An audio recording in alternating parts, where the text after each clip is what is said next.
पहाड़ की बेटी अंकिता भंडारी की हत्या के मामले की अब सीबीआई जांच होगी। उत्तराखंड की सरकार ने केंद्र को सीबीआई जांच की सिफारिश कर दी है। नमस्कार, मैं हूं आफ्ताब अजमत और मेरे साथ हैं हमारे साथी भूपेंद्र राणा। आप देख रहे हैं अमर उजाला। कई दिनों से सोशल मीडिया और मीडिया में एक गंभीर मुद्दा छाया हुआ था, अंकिता भंडारी हत्याकांड। अंकिता भंडारी की हत्या सितंबर 2022 में हुई और इस पूरे मामले की सरकार ने एसआईटी से जांच कराई। जांच के बाद 3 दोषियों को कोर्ट ने उम्र कैद की सजा सुनाई। इस पूरे प्रकरण के दोबारा चर्चाओं में आने के बाद 2 दिन पहले अंकिता के माता पिता ने मुख्यमंत्री पुष्कर सिंह धामी से मुलाकात की। उन्होंने अपनी जो भी उनकी मांग थी, जो भी उनकी व्यक्तिगत मांग भी थी कई सारी, इन सब जानकारियों को उन्होंने सीएम के सामने रखा और मुख्यमंत्री ने उसी दिन ये आश्वासन दे दिया था कि अंकिता के माता पिता और जन भावनाओं के हिसाब से सरकार इस मामले में फैसला लेने वाली है। सबसे पहले आपको सुनाते हैं सीबीआई जांच की सिफारिश करने वाले मुख्यमंत्री पुष्कर सिंह धामी ने क्या बोला। स्वर्गीय बहन अंकिता भंडारी के साथ हुई दुर्भाग्यपूर्ण घटना की जानकारी मिलते ही राज्य सरकार ने, प्रशासन ने बिना किसी भेदभाव के पूरी पारदर्शिता के साथ, निष्पक्षता के साथ कार्रवाई प्रारंभ की। तत्काल एसआईटी का गठन एक महिला आईपीएस अधिकारी की लीडरशिप में किया गया और प्रकरण से जुड़े हुए सभी अभियुक्तों को शीघ्र गिरफ्तार किया गया। उसकी ठोस पैरवी माननीय न्यायालय में की गई। उसी का परिणाम हुआ कि ट्रायल के दौरान किसी भी अभियुक्त को जमानत नहीं मिली। एसआईटी द्वारा विवेचना के बाद अभियुक्तों के विरुद्ध चार्जशीट दाखिल की गई और निचली अदालत ने सुनवाई पूरी होने पर अभियुक्तों को आजीवन कारावास की सजा सुनाई। यह इस बात का प्रमाण है कि राज्य सरकार ने शुरू से लेकर अंत तक पारदर्शिता, दृढ़ता के साथ न्याय सुनिश्चित किया है। हाल के दिनों में सोशल मीडिया पर प्रसारित हुई ऑडियो क्लिप्स के संबंध में अलग अलग एफआईआरें दर्ज की गई हैं, जिसकी जांच जारी है। कुछ लोगों ने इस दौरान अपने राजनीतिक उद्देश्यों की पूर्ति के लिए भ्रामक स्थितियां पैदा करने का प्रयास किया है, प्रदेश में भ्रम की स्थिति पैदा करने का काम किया है।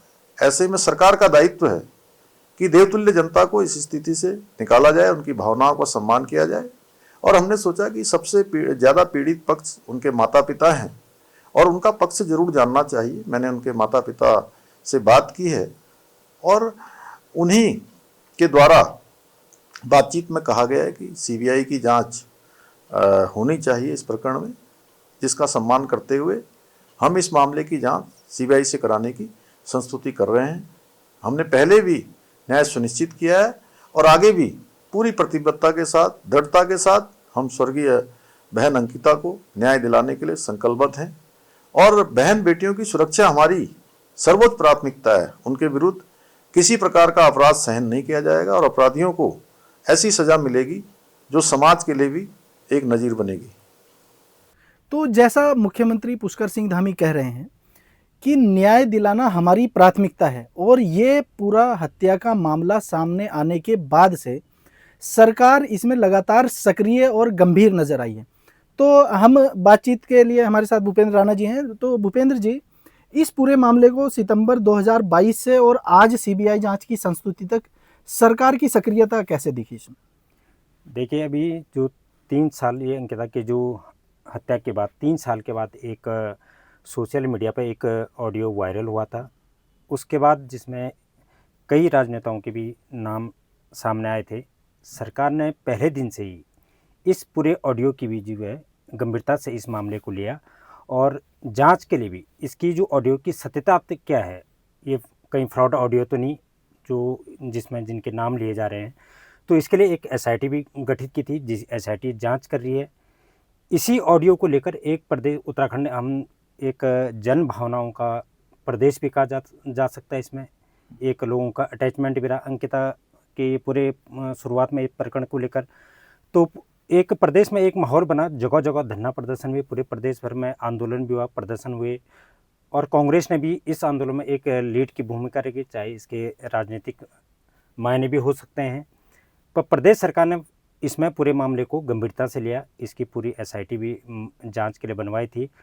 मुख्यमंत्री ने स्पष्ट किया था, जो प्रदेश में एक माहौल जो पैदा हो रहा था, तो मुख्यमंत्री स्पष्ट कर दिया था कि सरकार इस पूरे प्रकरण की जांच, कोई भी जांच करवाने के लिए तैयार है, बशर्ते कि एक बार जो पूरे प्रदेश में माहौल बना, इससे सबसे ज़्यादा पीड़ा एक अंकिता के जो माता पिता हैं उनके परिवार को हुई है। तो सरकार ने मुख्यमंत्री ने खुद इसमें पहल की थी कि भाई एक बार अंकिता के माता पिता से बात कर, जो उनकी मंशा क्या, उनकी भावनाओं को समझ के सरकार हर जांच के लिए तैयार है। 2 दिन पहले अभी अंकिता के माता पिता ने मुख्यमंत्री पुष्कर सिंह धामी से मुलाकात की थी, और अंकिता के माता पिता भी शुरुआत से, जब से ये घटना हुई थी, इसमें सीबीआई जांच की मांग कर रहे थे, तो उन्होंने एक बार फिर से मुख्यमंत्री के सामने भी ये अपनी मांग दोहराई थी कि इस प्रकरण की सीबीआई जांच करवाई जाए।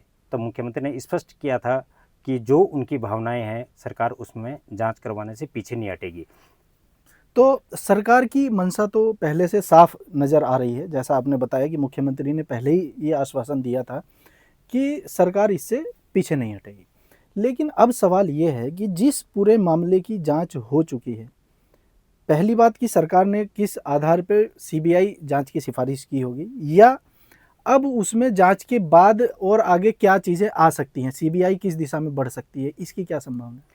अभी तो जो सीएम ने आदेश या सरकार ने फैसला लिया है, सीबीआई जांच की सिफारिश की है। प्रदेश सरकार की ओर से इस जो सीबीआई जांच की सिफारिश है, ये सेंट्रल गवर्नमेंट को, प्रदेश केंद्र सरकार को भेजी जाएगी। अब ये देखने वाली बात है कि क्योंकि जो पहले के मामला था अंकिता भंडारी वाले मामले में, उसमें न्यायालय का फैसला भी आ चुका, और 3 जो दोषी हैं उनको आजीवन कारावास की सज़ा भी, अभी वो इस सज़ा को काट रहे हैं। अब सीबीआई जांच में अभी तो सिफारिश हुई है, सीबीआई जांच में किन पहलुओं को इसमें शामिल किया जा सकता है, किन पहलुओं पर सीबीआई की जांच आगे बढ़ेगी, किन पहलुओं इसमें तथ्यों को या ऑडियो के आधार पे, या जो मामले में जो तथ्य बाद में जुड़े हैं उनको इसमें सीबीआई जांच में शामिल किया जाएगा, या पूरे मामले को इसमें नए सिरे से इसमें जांच की जाए, ये आने वाला टाइम बताएगा। और सीबीआई किस आधार पर जांच करेगी, ये आगे जब सीबीआई की इसको प्रदेश सरकार की सिफारिश को स्वीकार करेगी, उसके बाद ही पता लगेगा कि सीबीआई की जांच किस दिशा में आगे बढ़ेगी। तो बिल्कुल सही कहा। अभी राज्य सरकार ने केंद्र को सिफारिश कर दी है सीबीआई जांच की। अब केंद्र और सीबीआई इस पूरे मामले में फैसला लेंगे कि किस तरह से इसमें मुकदमा दोबारा दर्ज होगा, और पुरानी जो एसआईटी जांच जिसमें ऑलरेडी न्यायालय से फैसला हो चुका है, 3 दोषी उम्र कैद की सज़ा काट रहे हैं, उसी दिशा में जांच को और आगे बढ़ाएगी, या जो हाल फिलहाल में नए तथ्य, कुछ वायरल ऑडियो और वीडियोस के माध्यम से जो नए तथ्य सामने आए हैं, वो भी उसमें शामिल होगा। ये अभी भविष्य के गर्भ में है। जुड़े रहिए अमर उजाला के साथ। अगर आप ये वीडियो YouTube पर देख रहे हैं तो हमारे चैनल को सब्सक्राइब कर बेल आइकन दबाएं, और Facebook पर देख रहे हैं तो हमारे पेज को लाइक करें।